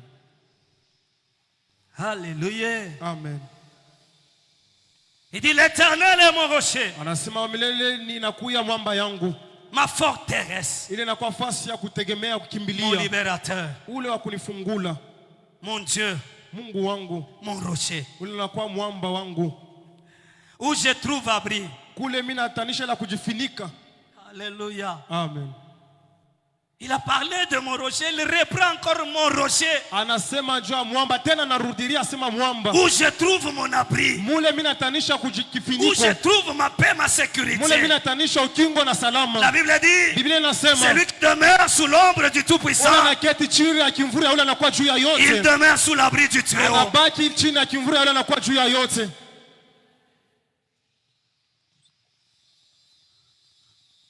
Celui qui demeure à l'ombre, ule anaketi chini ya kimvuri demeure anaketi pia sous la protection de Dieu. mukingo ya Mungu. Bien-aimé, Mpendwa, tu veux réussir unataka kuweza et tu veux avoir du succès, unapenda prospérer dans tes affaires. kustawi ile mabiashara yako. Comporte-toi comme les damas. Kuya saa huyu lidama.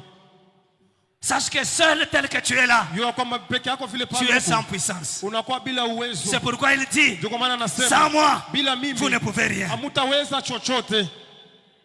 Bien-aimé, Mpendwa, sans Dieu, bila Mungu nous sommes tellement fragiles comme les œufs. tunakuwa wale wa kuvunjika kama mayai. Alléluia. Amen. Tuko bakuvunjika paka za mayai. Nous sommes tellement fragiles comme des œufs. Kama inakuponyoka tu, C'est là seulement inazambalala. et se disperse aussi. Hakuna namna kuilokota. Il n'y a même pas Jo moyen de maisha yako ramasser. na yangu C'est comme ça aussi ta vie bila ma vie Yesu Kristo. sans Jésus-Christ. Nguvu yetu Notre force, ni Yesu. c'est Jésus. Ukingo yetu Notre protection, ni Yesu. c'est Jésus. Kuweza kwetu Notre ni réussite, Yesu. ce n'est que Jésus. Kafumu yetu Notre ni succès, ce Yesu. n'est que Jésus. Ushindi yetu Notre victoire, ni Yesu. ce n'est que Ndio maana Jésus. tunapasha tumika, Voilà pourquoi nous devons tunapasha travailler, endelea, nous devons penye avancer kubaki, en restant, penye kudumu en ndani prospérant ya Yesu. en Jésus. Ushaacha Yesu, N'abandonne pas Jésus. ushaacha Yesu. N'abandonne pas Jésus. Haleluya. Amen. Ushaacha Yesu. N'abandonne pas Jésus. Sans lui, Bila yeye tu ne peux rien. aweza chochote. Il est notre rocher. Anakuya mwamba wetu, Il est notre refuge. anakuwa fasa kukimbilia. Wewe unakimbiliaka wapi? D'où est-ce que toi tu te réfugies? Haleluya. Amen. Demande à ton voisin. Umulize jirani wako, Oui, unakimbiliaka wapi? d'où est-ce que tu te réfugies? Alléluia.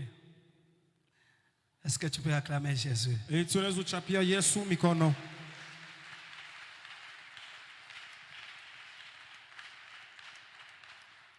Alléluia. Amen. Il dit dans le verset 40, Anasema mule mu aya ka 40. il dit, tu me sens de force Anasema unanipatia nguvu pour le combat juu ya kukumbana et tu fais plier na unafanya kukunja sous moi juu yangu mes adversaires. wale wadui wote. Ula nakupatiaka nguvu Celui qui t'accorde la force, ni Yesu. ce n'est que Jésus.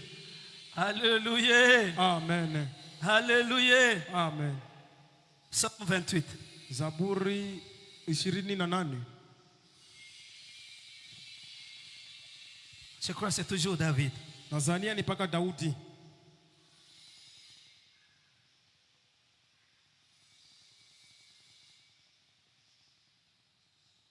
Écoute le verset 7 et 8. Sikie inakuwa aya yake ya 6 na 7. David dit, Daudi anasema, l'Éternel est ma force wa milele ni nguvu et yangu mon bouclier. na ngabu yangu. En lui mon cœur Ndani yake moyo yangu se confie inajitia et je suis secouru. na mimi nakuya na msaada. J'ai de l'allégresse dans le cœur Mimi nakuwa na shangwe et je le moyoni loue par mes chants. na kusifu kupitia mimbo. L'Éternel est la force de son peuple. Wa milele ni nguvu ya taifa yake. Il est le rocher de délivrance de son oin. Anakuya mwamba ya ufungulivu wa mpakaliwa wake. Hosanna. Alléluia. Amen. Il est le rocher Anakuya mwamba de délivrance wa ufungulivu de son oin. wa ule mpakaliwa wake. Ndio mpakaliwa wake. Tie son we. Alléluia. Amen. Alléluia. Amen. Na yeye ni mwamba ya ufungulivu wako. Il est aussi le rocher de ta délivrance. Alléluia. Amen. Quand les ennemis s'élèvent, wakati wadui wanalamuka, quand tes adversaires s'élèvent, wakati mapingano kwa chana il n'y a que yanalamuka, Dieu qui vient à ton secours. ni paka Mungu anakuwa Il n'y a kukusaidia que Dieu wako, qui te ni délivre. paka Mungu C'est pourquoi anakufungulaka. David Kwa dit, maana Daudi il anasema est le rocher de ma délivrance. anakuya mwamba ya ufungulifu Devant la yangu, multitude de combats, mbele ya mavita tu ne peux kadhalika, rien sans Dieu. haweza bila Mungu. Il est le seul qui te délivre. Anakola na kufungula Là où yote. tu es combattu, Pale unakombanishiwa, même quand tu n'es pas au courant, hata kama uyua même hapana, pendant ton sommeil, hata wakati wa quand les usingizi, ennemis viennent, wakati wadui toi tu wanakaribia, dors. wanalala. Le rocher des âges, Mwamba nyuma il ya ne kati, dort yeye ni asilalake, le sommeil. wala Il kusinzia. te délivre sans Anakufungula. même t'informer. Bila hata kukupatia C'est pourquoi habari. je dis à Ndio quelqu'un, kwa maana nasema tu na veux mmoja, aller loin, unataka tu kwenda veux mbali, réussir, unataka tu veux kuweza, faire des exploits unataka kufanya dans tes biashara, activités, biashara dans yako, ton travail. kazi yako. Demeure Baki dans le rocher, ndani ya le rocher mwamba, qui est Jésus-Christ. inakuwa Yesu Kristo. Alléluia. Amen. Alléluia. Amen. Demeure dans le rocher. Baki mwamba, C'est lui qui le prend pour appui. ule anamubeba sa tegemeo, Il n'a pas hâte de fuir. ashina na aya ya kukimbia, Mais s'il tombe lakini kama anguka sur quelqu'un, pembeni na moja il sera brisé. atavunjiwa. Alléluia. Amen. Naambia mtu moja, Je dis à quelqu'un, kama unafuchama muriwe, si tu te caches dans ule atatafuta celui qui cherchera kusukuma ile ribwe. pousser la Kama ile pierre, ribwe inampanda, si la pierre là le astalamuka tena. il va plus Juu encore, ile ribwe parce que ile la pierre là, on abaisukumake. ne pousse jamais cela. Ukisukume Si tu osais de pousser, itakululiria ça wewe va mwenyewe, retourner na sur kama toi. inakutembea pa Et si maumbo cela marchait sur hautaishi toi, tena. tu ne vas plus Mimi nasema vivre. na mtu Je dis moja, à quelqu'un, fushama ndani ya ribwe, cache-toi dans inakuwa le Yesu Tu es Kristo, Jésus-Christ. utaweza, Et tu vas réussir. Tu utaendelea, iras loin. makazi yako utaendelea, Ton travail aussi maadui allera. yako haitakuwa na nguvu, Et aussi tes parce ennemis que seront- wewe Parce que toi, unaweza fuchama tu t'es déjà ndani ya caché mwamba dans ili le- hawawezi on ne kutingiza. peut jamais bouger. Alléluia. Amen. Les rochers des âges. Mwamba ya manyakati, Jésus-Christ de Nazareth. Yesu Kristo wa Est-ce Nazareth. que tu peux te tenir Et tu debout? usimamia wima. Alléluia. Amen. Zayabo shata. Alléluia. Sandarabro zata. Wafa koles. Maikeras. Merci Saint-Esprit. Asante Roho Mtakatifu. Yabrozita kriya, my God. Deza. My God. Wafako. Asante. J'aimerais comprendre ici ta Penda tuombe. Waida ino sata. Zabrita. Merci Saint-Esprit. Asante Roho Mtakatifu. Yes, glory to do Jesus.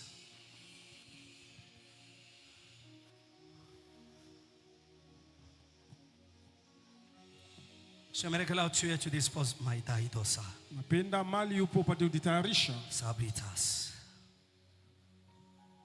Ferme les yeux là où tu es, Zatata. Funga macho mali upo. J'aimerais qu'on adore le Seigneur, Napenda tumwabudu Bwana, notre rocher, mwamba yetu, qui est notre protection, anakuya ukingo wetu, qui est notre forteresse. anakuya fasi ya kufuchama ya kukimbilia, Il est notre haute retraite. anakuwa ile mali ya juu ya kukala. En lui, nous avons les secours. Ndani yake tunakuwa na msaada, En lui, nous avons la délivrance. ndani yake tunakuwa na ufungulivu, En lui, nous avons la sécurité. ndani yake tunakuwa na ukingo pia. Oui, Ndiyo, il est notre force. anakuya nguvu yetu, Il est le bouclier de notre vie. anakuwa ngabu ya maisha yetu. C'est lui qui nous défend Ni yeye anatutetea et qui nous délivre de nos ennemis. na anatufungula kumbele ya watu yetu. Oui, il est Dio. dit. Il est dit. Anastahili, Il est dit. anastahili, Il est dit. ndiyo Il anastahili, est dit anastahili de notre adoration. Là kuabudiwa. où tu es, Mali upo, élève ta voix. nyanyua sauti, Commence à adorer Dieu anza kuabudu pour Mungu ce qu'il est dans ta vie. kwa kile yeko maishani Est-ce que mwako. tu peux élever ta voix? Tuweze nyanyua sauti, Adore-le, Soïda. abudu, Adore-le de tout ton cœur. umwabudu na moyo yako yote. Zabrosas. Oh, alléluia. Alléluia. Zabria. Alléluia. My grâce. Erabrosata. Zebia soka. Zamaya Shandara Brosa.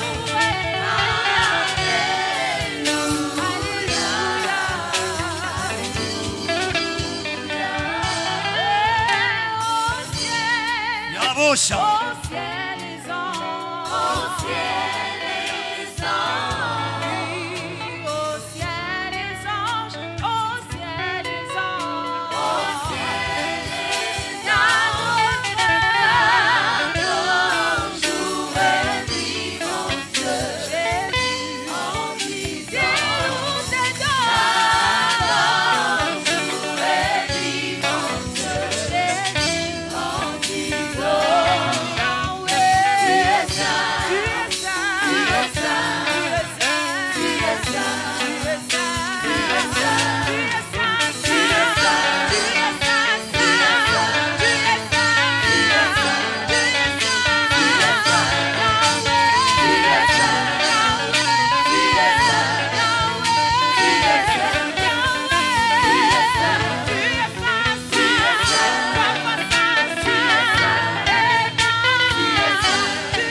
Zibrias, Zabria,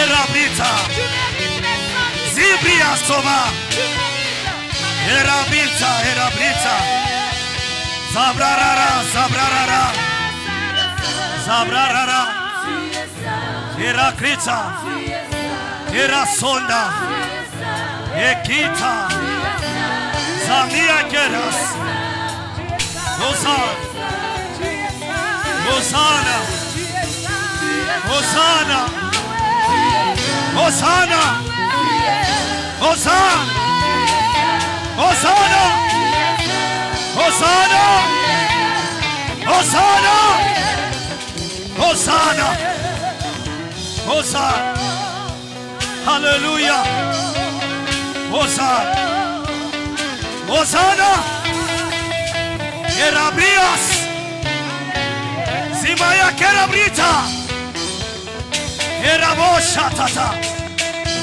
Erasinda Yabrosa Tata, Erosaki Ameti, Zimaya Kerabrosa Tata, Erasunda Yabreta, Hosanna, Hosanna, Hosanna, Hosanna, Hallelujah. Zomiata Elozake Zita Zabita Zubria Sote Father Day. Merci Saint-Esprit. Yes, glory to you, Jesus. Father Day. Father glory. Yabosha Tata Zaina, Zaina, Kerabrita. Eyavosha Tata, my Keras. Oh my God. Sandere Brosa. Zatata, my Keras. Yashandra Brosa. Merci. Oui, Zapia Tota, Kerabrosat. Saint-Esprit, merci. Merci Jésus. Toujours dans cette attitude. Dis à Jésus, Seigneur, j'aimerais demeurer toute ma vie en toi. Travailler tout en demeurant en toi. Kutumika paka ndani yako. Travailler en toi. Kuendelea mwenye kubakia ndani yako. Prospérer en restant en toi. Mungu usikanyache niende nje ya mapenzi yako. Pas d'aller en dehors de ta volonté. Usikanyake laila solila sopria. Sinai kera sata. Hallelujah. Zumia kera supra.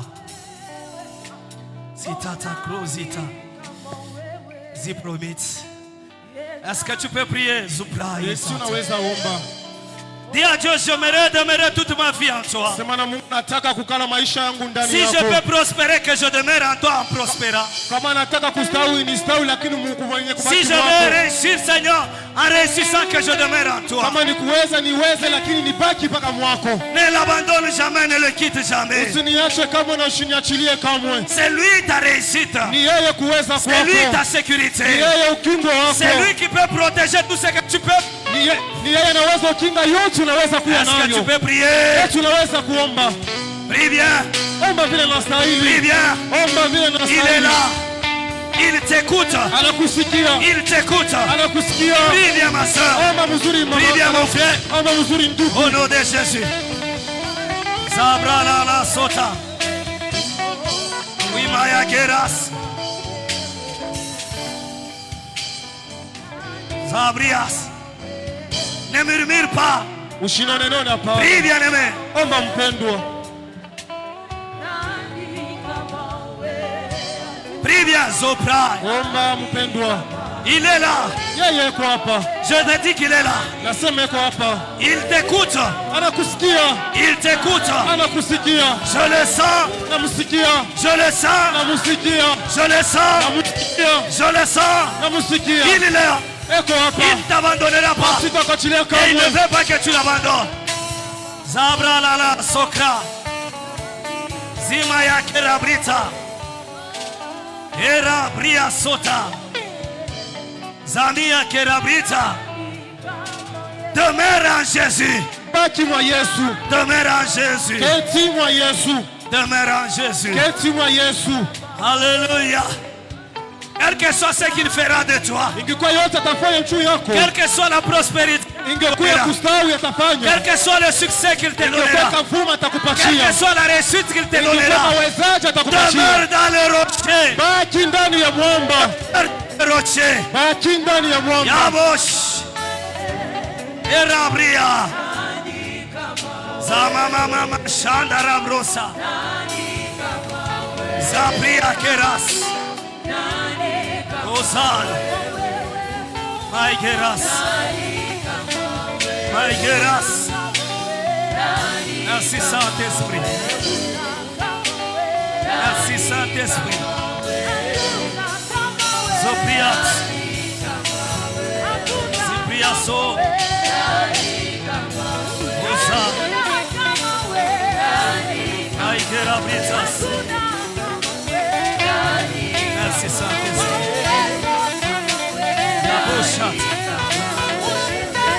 Merci Saint-Esprit.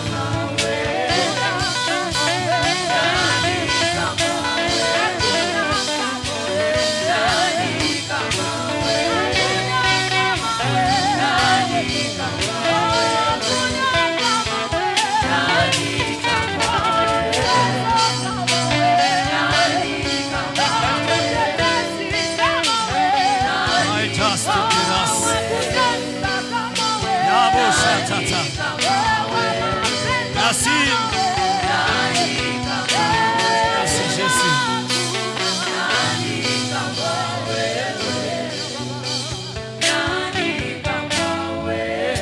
Osa. Il est le véritable rocher. Anakuya mwamba ya ukweli. Le rocher des âges. Mwamba ya manyakati. Il est notre sécurité. Anakuya ukingo wetu. Il est notre forteresse. Anakuya fasi ya kufichama. Et la suta maegeras. Merci Saint-Esprit. Dieu Hosanna, Hosanna. Alléluia. Dieu Saint-Esprit. Sema Roho Mtakatifu. Donne-moi la sagesse. Unipatie hekima. Pour que je réussisse. Njoo nipate kuweza. Que Dieu t'accorde la sagesse. Mungu akupatie hekima. Que tu saches faire de bons choix. Uwe kufanya machakuzi mazuri. Que tu commences à découvrir là où il faut investir. Uanze kuvumbula wapi napasha kutia ile nakuya pembeni. Prie au nom de Jésus. Omba mjina la Yesu. Le Saint-Esprit nous remplisse de sagesse. Roho Mtakatifu tujaze na hekima yake. Pour entreprendre de grandes choses. Kwa kufanya mambo makubwa. Yes, glory to Jesus. Abosha my geras. Alléluia, alléluia. Merci Saint-Esprit. La boucha taya boucha. La boucha tate. Jabria soka.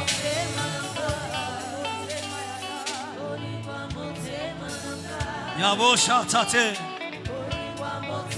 Zimaya kerabrita. Yabo shatatata, my grâce. Qu'il te remplisse de sagesse, d'intelligence. Pour entreprendre de grandes choses. Yebosha, yebosha, yebosha. Merci Saint-Esprit. Sabrita, sabria kiras. Merci Jésus. Merci Saint-Esprit. Merci Jésus. Merci Saint-Esprit. Est-ce qu'il y a quelqu'un qui peut acclamer Jésus? Acclame le Seigneur. C'est lui qui est ton rocher. Il est ta haute retraite. Ton bouclier est ta forteresse. Le secours qui ne manque jamais dans la détresse. Est-ce que tu peux exagérer? Alléluia.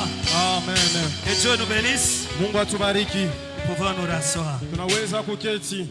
Merci orchestre. Asante orchestre. Mungu ambariki. Que Dieu vous bénisse. Nous sommes presque à la fin. Tunakaribia mwisho. Et avant de terminer, Kabla kumaliza, nous savons ce que nous avons l'habitude de faire. tunajua nini tunakuwa na zoezi wa kuyafanya. Tous nous sommes témoins Sisi yote tunakuwa washuhuda. que les travaux continuent. Kazi inaendelea. Quand vous regardez là-bas, Mkitazame nyuma yenu, au niveau de la voûte, au niveau des escaliers, kule fashi ya mapandio wala kuvuta, les travaux se font. makazi inafanyika. Alors, on ne peut pas travailler sans argent. Kwa hiyo hatuwezi kutumika bila pesa. C'est pourquoi nous avons le devoir Ndio kwa maana tunakuwa na mapashwa que tout un chacun de nous kila mmoja pouvoir contribuer ya kuweza kuleta pour l'avancement des travaux. juu ya maendeleo ya kazi. Je te prie, Na kuomba regarde dans ton sac, chunguza inakuwa mfuko regarde yako. dans tes poches. Chunguza mfuko yako. Tu as $10, Unakuwa na dola 10, tu as $20, unakuwa na dola tu 20, as 10 000 francs, unakuwa na 10,000 francs, tu as $50. unakuwa na $50. Nous venons d'abord, Tunakaribia, nous donnons pour la construction. tunatoa mbele juu ya majengo. Est-ce que nous pouvons le faire pour l'amour de Dieu, Eti tunaweza yafanya juu ya mapendo ya Mungu, pour l'amour de notre église, juu ya mapendo ya kanisa yetu, pour l'amour de notre temple? juu ya mapendo ya hekalu yetu. Est-ce qu'on peut s'avancer Eti tunaweza karibia avec notre offrande de la construction? Karibu. na sadaka ya majengo. Approcher. Est-ce que nous pouvons nous approcher? Eti tunaweza karibia. N'attends pas le premier. Tu es déjà la première personne. Tu peux passer Usichunge wa kwanza kwa wa avec ton kwanza, offrande unaweza d'action kupita na sadaka yako de majengo. construction. Karibu, karibu, s'il vous plaît. Approcher. Est-ce que tu peux bouger? Lève-nous, lève-nous. Tusimameni, tusimameni. Si on ne fait pas ça, on ne va pas travailler demain. Kama tuyafanye kesho kutakuwa kazi. 10 000 yako, 5 000 yako, $10 yako, $20 yako, $50 yako itasaidia tous ces ciments. Itasaidia kazi iende mbele. Est-ce que tu peux te lever, ma soeur, mon frère? Eti tunaweza kusimama ndugu na Ne dada. résiste pas. Shibaki, Ne résiste pas. shibaki. Avance aussi avec ce que tu as. Songa na ile yote unakuwa nayo. Tout ce que Dieu t'a donné, 3 000 francs, 2 000 francs, avance aussi avec. Yote unakuya na Mungu alikupatia, karibia C'est ce nayo. que Dieu t'a donné, tu peux t'avancer avec. Ile Mungu alikupatia unaweza karibia nayo. Construis aussi avec ce que Dieu t'a donné. Jenga pia na ile Mungu aliweza kupatia. Karibu, karibu. Approcher, approcher. Karibu, karibu na wewe. Approcher aussi. Haleluya, sobrat. Mungu asante. Asante. Saint-Esprit, merci. Roho Mtakatifu asante. Merci. Asante. Merci, Jésus. Asante Yesu. Tu peux t'avancer aussi avec ce que tu as. Unaweza karibia na yote unakuwa nayo. Alléluia. Amen. Nous sommes presque à la fin. Tunakaribia mwisho. Et nous disons que demain matin, il y a la prière matinale. Et les après-midi, nous sommes ici à partir de 14h30. Et c'est papa qui va continuer avec les enseignements. Soyons encore là nombreux pour écouter notre Père. Ce sont des bons enseignements, ce sont des principes de la vie. Et ne rate pas. Amen. Amen. Et on nous dit à la fin, tous les serviteurs qui sont là peuvent rester. Tous ceux qui sont dans les services, vous donnez votre offrande, reprenez votre place. Nous inclinons dans la prière et nous prions au nom de Jésus. Seigneur, nous bénissons ton nom, nous te rendons grâce parce que tu as été avec nous depuis le début de cette rencontre. Tu as manifesté, Seigneur Dieu, ta présence du début à la fin. Yahweh, tu es en toutes choses. Nous avons senti, Seigneur Dieu, que tu as été avec nous. Et nous te disons merci pour tout ce que tu viens de faire dans la vie de tout un chacun, dans la vie de l'Église, Seigneur. Maintenant que nous voulons quitter ces lieux, Seigneur, acceptes-tu de bénir ton peuple. Bénis, Seigneur Dieu, tout un chacun de nous. Bénis la santé de tout un chacun de nous. Que les malades guérissent. Que ceux-là qui sont venus avec des problèmes, Seigneur, qu'ils trouvent, Seigneur, soulagement. Yahweh, Dieu, qu'ils trouvent la solution venant de ta part, qu'ils trouvent ta paix, ta sécurité. Père, sanctifie le chemin de retour de tout un chacun de nous. Accompagne-nous jusque dans nos demeures, Seigneur, pour la gloire de ton nom. Et lorsque tu vas nous ramener encore ici demain, Seigneur, nous allons encore te glorifier. Que toute main qui sera tendue, Seigneur, soit bénie. Et que tous les offrandes, Seigneur, que nous allons te donner puissent contribuer à l'avancement de ton œuvre. Au nom de Jésus, nous avons ainsi prié, nous disons Amen. Que Dieu nous bénisse. Nous sortons en suivant l'ordre de protocole. Ok, allez-y.